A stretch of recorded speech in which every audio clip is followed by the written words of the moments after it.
With that, Your Honor, defense is ready to proceed into opening statements. Okay, very good, thank you. Let us hear from plaintiff. Yes, Your Honor.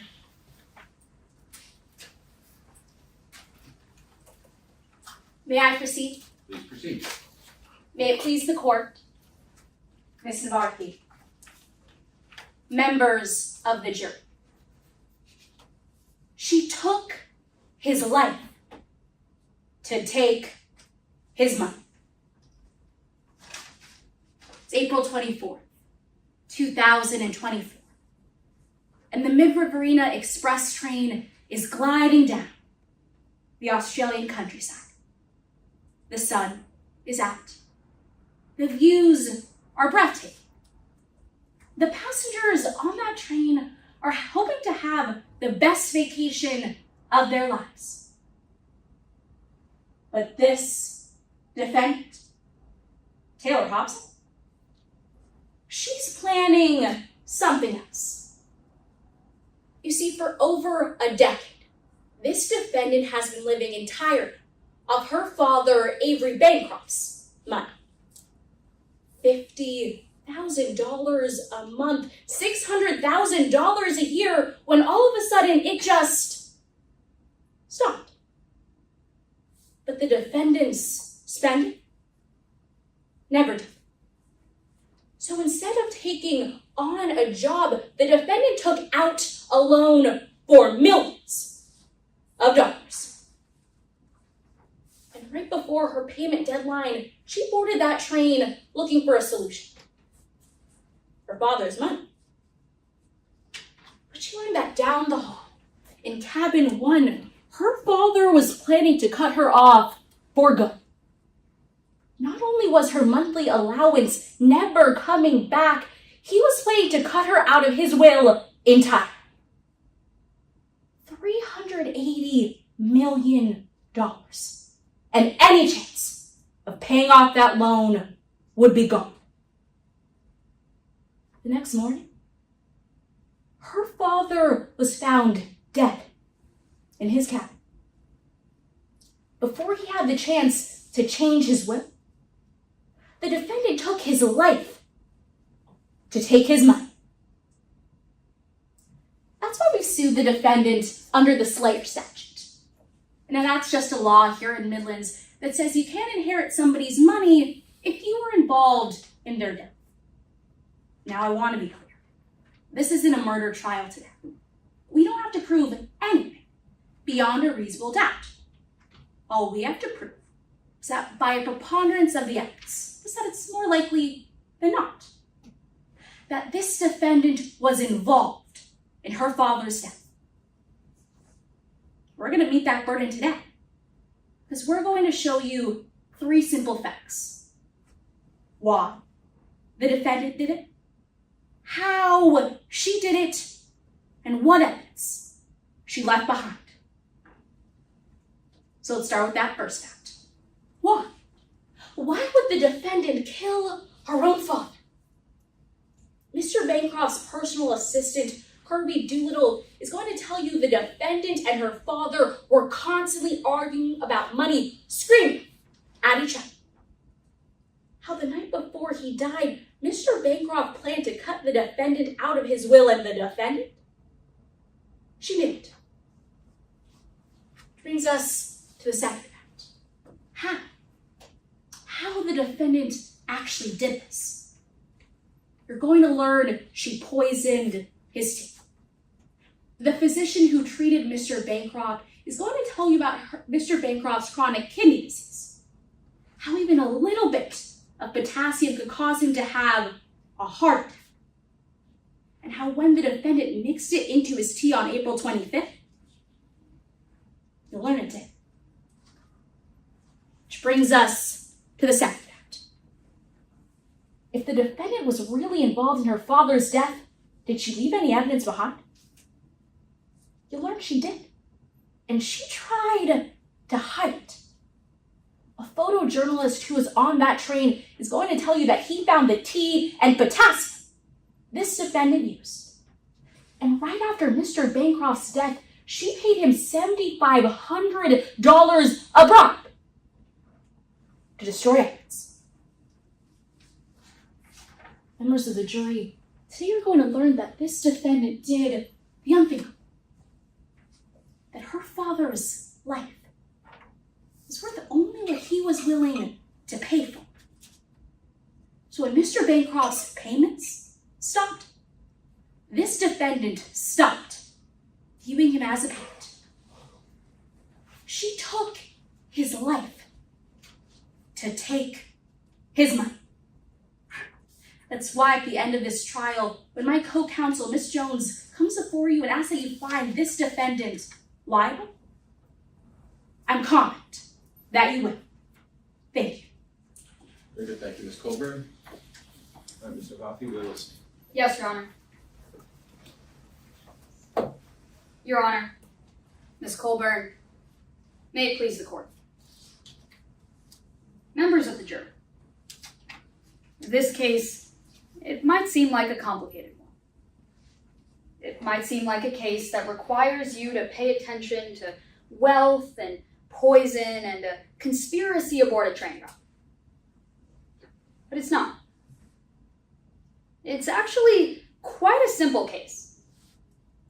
That's because the plaintiff and I, we agree on a number of things. We agree that Avery Bancroft was suffering from a chronic condition at the time that he died. That he was showing signs of that condition rapidly progressing. And that Mr. Bancroft was at a high risk of complications. So on April 25th, that chronic condition killed Mr. Bancroft. But that's where the plaintiff disagrees with us. You see, all these things I told you we agree on, the plaintiff is going to spend today proving to you. They're going to call a doctor to tell you about all the risks of Mr. Bancroft's disease, bring you medical documents to show you just how far it progressed.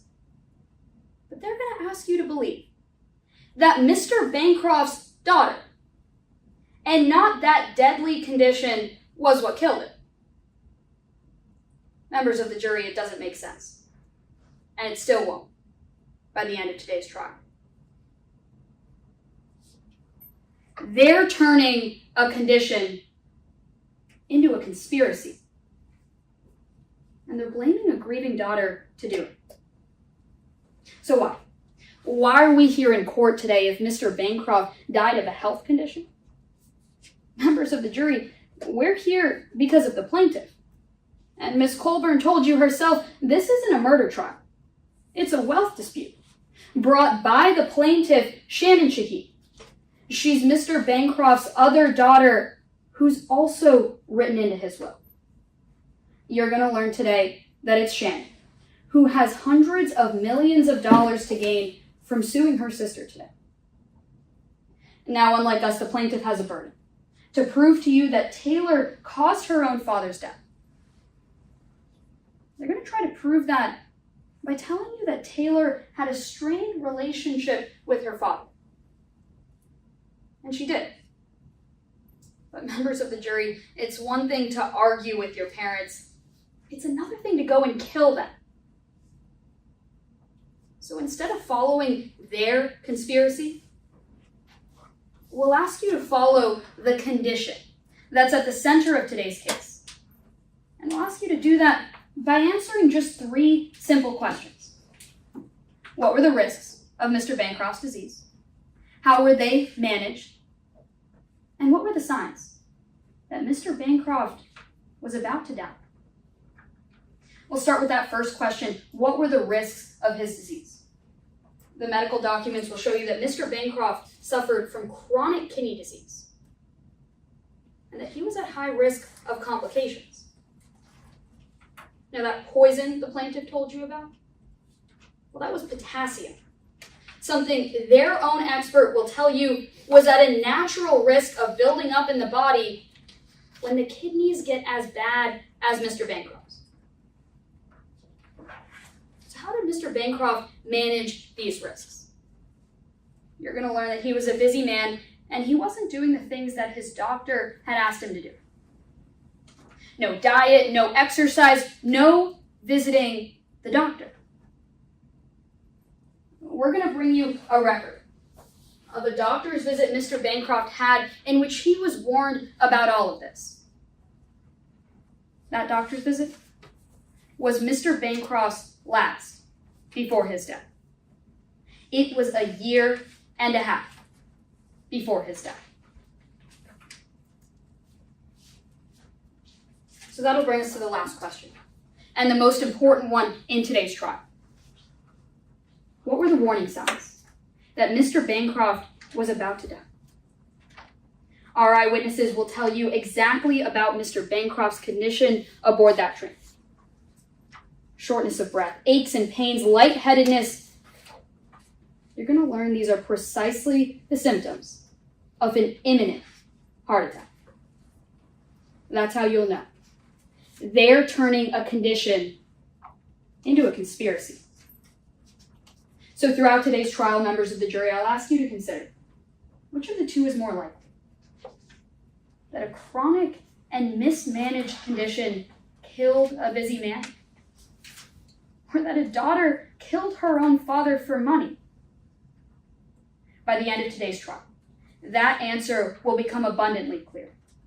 That's why my co-counsel, Neha Bardwaj, will come before you at the end of trial and ask you to find the defendant, Taylor Hobson, not liable. Thank you. Thank you, Mr. Nawafy.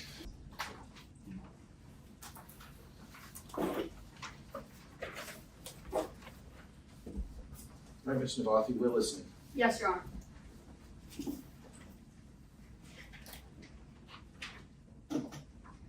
Dr. Edmond, I think answer me. Yes.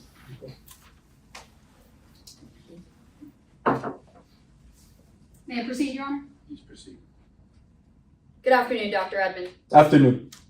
Doctor, you knew Mr. Bancroft before you treated him on that train, right? That's correct. As I mentioned, I've known Mr. Bancroft since 2021. That's because Mr. Bancroft funded attack ads against your spouse, right? That's true. Sir, you believe Mr. Bancroft's daughter, the defendant, was involved in those attack ads? That's true. Given that Mr. Bancroft was her father, yes. So, Doctor, those attack ads that you believe the defendant was behind, they accused you and your spouse of being criminals, correct? That's true. Yes, they did. Those attack ads that you believe the defendant was behind, they led you to shut down your medical practice. Yes, I already mentioned I had to shut down my private practice. Doctor, as you sit in that witness stand today, you believe Taylor Hobson was behind those attack ads. I believe that Mr. Bancroft ran those ads and that Taylor may have played a role. Yes. Doctor, you're testifying against Taylor Hobson today. I'm providing my expert testimony. Yes, I am. Doctor, you're testifying for the plaintiff today. I was acquired by the plaintiff. That's true. And Dr. Taylor Hobson, who you believe was behind those attack ads, is the defendant. That's correct. She is. So I want to talk about some of the conclusions you told us about today. Because, Doctor, you believe that an elevated level of potassium is what killed Mr. Bancroft, right? Exactly. That's what's caused the heart attack in this case. You're telling us that Mr. Bancroft, he must have ingested a large amount of potassium, right? That's correct. Given what I know about his condition, that's exactly correct. But Dr. Edmond, you can't rule out the possibility that Mr. Bancroft's death was a natural consequence of his worsening health. Not with scientific certainty, no. I can just say that it's unlikely. Well, you're telling us it's unlikely. Let's talk about whether you properly investigated that possibility, Doctor, because at the time that Mr. Bancroft died, he was suffering from chronic kidney disease, correct? That's true. Doctor, chronic kidney disease, it limited Mr. Bancroft's ability to filter potassium out of his body, right? That's true. It's in fact impacted the filtration rates of his kidneys, exactly as I demonstrated. Right, exactly like you demonstrated, Doctor. His kidneys, they were like this, right? Yes, that's correct. We saw potassium in his bloodstream at the time in which he died. That's right. Mr. Bancroft died from elevated potassium in his bloodstream. That's correct, ma'am. But Doctor, you found evidence that potassium was already building up in Mr. Bancroft's body before he died, right? That's not correct, ma'am. The evidence that I have is that he had extremely elevated levels of potassium at the time in which he died. Doctor, you found evidence that Mr. Bancroft could have been experiencing moderate hyperkalemia before he died, right? That's correct. I mean, that's because he had chronic kidney disease. Doctor, moderate hyperkalemia. That just means moderately high levels of potassium in his body before he died. True? Not exactly. That means higher levels than what we would expect in a person without chronic kidney disease. Not levels in which we would expect to be seeing any kind of symptoms per se. Doctor, I want to be clear for the members of the jury. You found evidence that there was already potassium in Mr. Bancroft's bloodstream before he died. That's correct. Slightly higher levels than what we would expect in a typical person, but not levels high enough to cause a heart attack. He would have had to ingest something in order to get levels that high. Well, doctor, you'd agree with me, the worse the kidney disease gets, the easier it is for potassium to build up in the bloodstream. That's correct, ma'am. The worse the disease gets, the lower the filtration rate, so it's easier for potassium to build up. So let's talk about whether Mr. Bancroft's disease was worse than you thought. Because, doctor, you reviewed a large number of documents in today's case, right?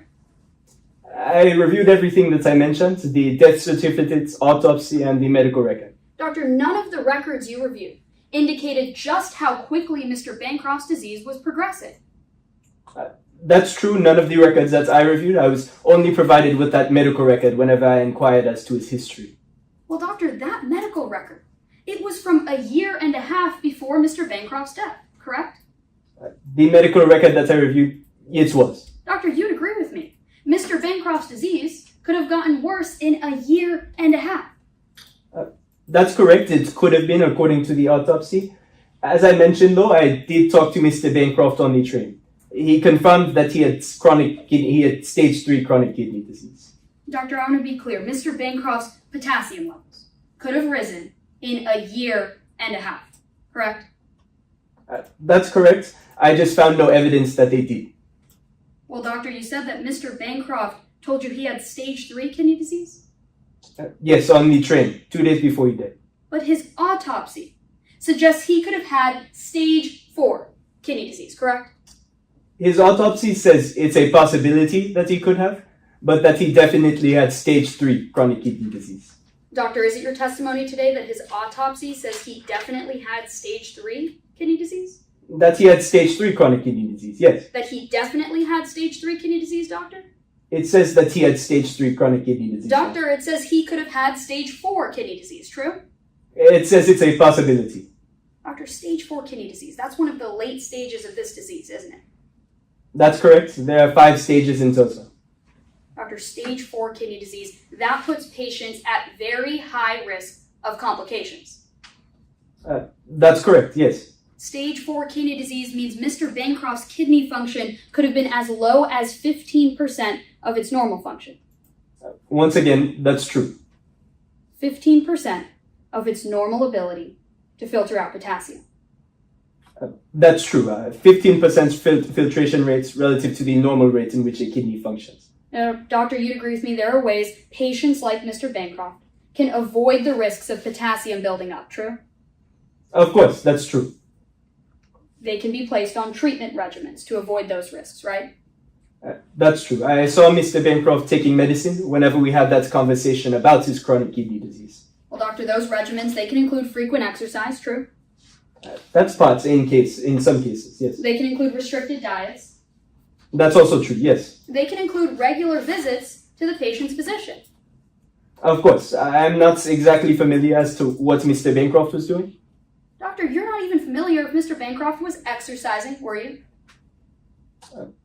Yeah, that's something. I did not see him exercising, no. You didn't see him exercising. You can't tell us whether he was on a diet, can you? I couldn't tell you. He didn't talk to me about his diet. You can't even tell us if Mr. Bancroft was seeing the doctor, can you? That's not true, ma'am. Doctor, is it your testimony today that you can tell us Mr. Bancroft was visiting the doctor? Mr. Bancroft, he had a prescription for medicines to treat his chronic kidney disease. He would have had to be seeing a doctor in order to get such prescriptions. Dr. Edmond, you don't have a single record you can show us here in court today that would suggest Mr. Bancroft saw the doctor in the last 18 months of his life, correct? Ma'am, I don't have a record for you. I just can tell you that he was prescribed medicine to treat his chronic kidney disease. That means he must have had to be seeing a doctor. That's a yes to my question, Dr. Edmond. No record you can show us here in court today that would suggest he saw the doctor in the last 18 months of his life. I can't show you a specific record. Now, doctor, you'd agree with me. When the kidneys get impaired, potassium can accumulate in the bloodstream, correct? That's a possibility. It's not what we saw in this case, though, as I mentioned. Well, doctor, let's talk about whether that happened. Doctor, because of how bad Mr. Bancroft's disease had gotten, you believe any ingestion of potassium would have been dangerous to him, true? Byproduct of him just having chronic kidney disease? Yes, all patients who have chronic kidney disease, it's a danger. And doctor, it's your conclusion that some potassium-rich substance killed Mr. Bancroft? That's correct. Doctor, there's potassium in many of the foods that we eat, right? Yes, there are many potassium-rich foods, one of which, as I mentioned, is bananas, but you can see them in nuts or potatoes even. Miss Burak, could you hand me that grocery bag over there? Doctor, oranges are rich in potassium, correct? That's correct, ma'am. Doctor, tomatoes, rich in potassium. Once again, true. Objection, Your Honor, under lack of foundation, if I may be heard. Sure. Now, Ms. Navarthe has laid no foundation as to how these objects might be connected to this case. We've heard nothing about whether these items were even on the train, whether Mr. Bancroft was seen with them, whether he was seen eating them. For her to just go on at length pulling out random foods that may or may not have potassium in them when we don't actually know that they have any connection to this case, it's lacking foundation, and that foundation needs to be laid before she can question our expert witness about it. May I respond, Your Honor? Sure. Your Honor, my line of questioning is going directly to the risks posed to Mr. Bancroft.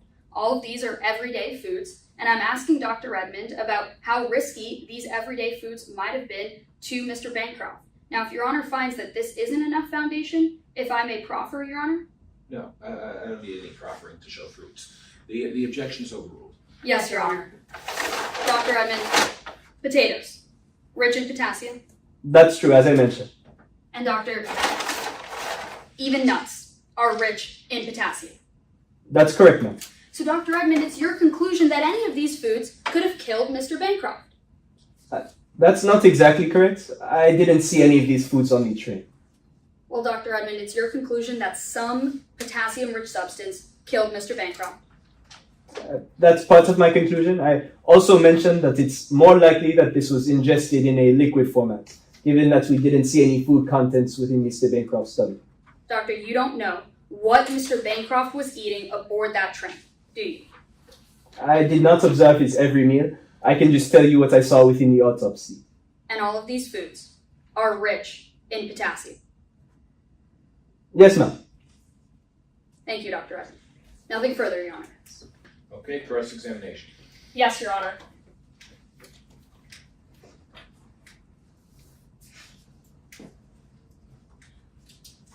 May I proceed? Good afternoon, Mr. Strathmore. Afternoon. I want to start by talking about what you can tell us about this defendant's financial situation. All right, sure. Because earlier this year, you got a call from the defendant. Yeah, that's right. We've actually called a few times. You mean before or after the train ride? After the train ride. Yeah, that's right. She gave me a call about maybe a month before I wrote my affidavit. She said she was millions of dollars in debt. Yeah, that's right. It was to my former boss back when I worked on the Express. She said that if she didn't win this trial, she wouldn't be able to pay back that debt. That's what she told me, yeah.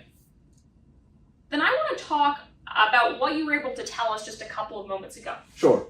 Because, Mr. Strathmore, you told us that Mr. Bancroft didn't go on 2 different walking excursions. Yeah, that's right. He opted to go to the museum instead of a walking tour on the 23rd, and he stayed on the train when the other passengers stretched their legs on the 24th. But I want to be clear. You never saw Mr. Bancroft clutching his chest. No, I don't think I did. You never saw him sweating profusely. No, I didn't notice that, no. You never saw him experiencing any shortness of breath? I don't think so, no. He never talked to you about having any chest pain? No, we really only had those couple of conversations about the tours on board.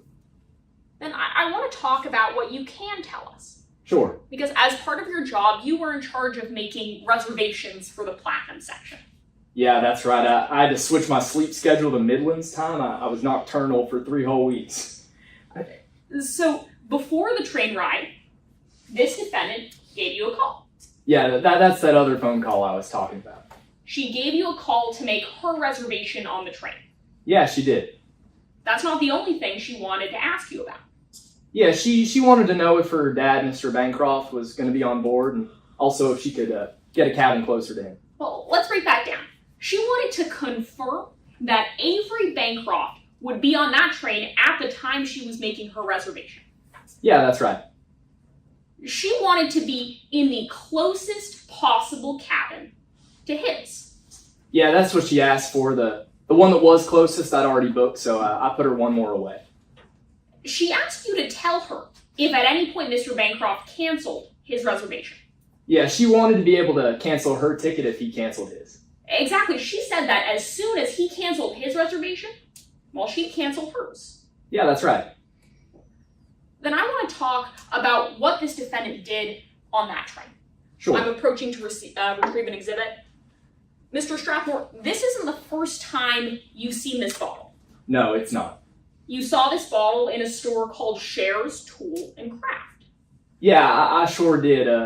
One of the passengers on the train actually asked if I could pick it up for her. Well, that wasn't the only time you saw this bottle. No, it was not. You saw this defendant eyeing this bottle in the store. Yeah, that's right. I think a couple passengers actually walked by the display. This defendant was one of them. Yeah, that's right. Miss Hobson was there. Then I'm approaching to place the bottle. I want to talk about what this defendant did after eyeing that bottle in that store. Sure. Because a day later, the next night, it was your job to do the night patrol. Yeah, I was doing just about everything on that train. I was supposed to walk the hallways from around 11 p.m. to 5 a.m. the next day. Exactly. It's your job to walk through the hallways of the Platinum section between 11 p.m. and 5 a.m. Yeah, I was getting like 2 hours of sleep a night. It was brutal. That would mean you would walk past the defendant's cabin. Yeah, I'd walk up and down the whole Platinum section. You'd walk past Mr. Bancroft's cabin. I'd walk up to it. You couldn't really pass it. It was at the end of the hall. Before 11 p.m. that night, this defendant approached you. Yeah, I'd actually completely fallen asleep on the job. She woke me up around 9 and told me she thought I should get some rest. This defendant insisted that you skip the night watch. Yeah, she said I'd worked hard and deserved a night off. She said you deserved a night off, that everything would be fine. Yeah, she if did. you skipped your night watch that night. Apologies, Mr. Strathmore. No, that's all right. Yeah, she did say that. Mr. Strathmore, you listened. Yeah, I did. I took the night off. It was my 7th or 8th consecutive trip on that train. I was completely worn out. When this defendant asked you not to patrol the hallway that night, you went to sleep. Yeah, that's right. I did. The next morning, Mr. Bancroft was dead. Yeah, that's true. Thank you, Mr. Strathmore. Thank you, Your Honor. I have nothing further.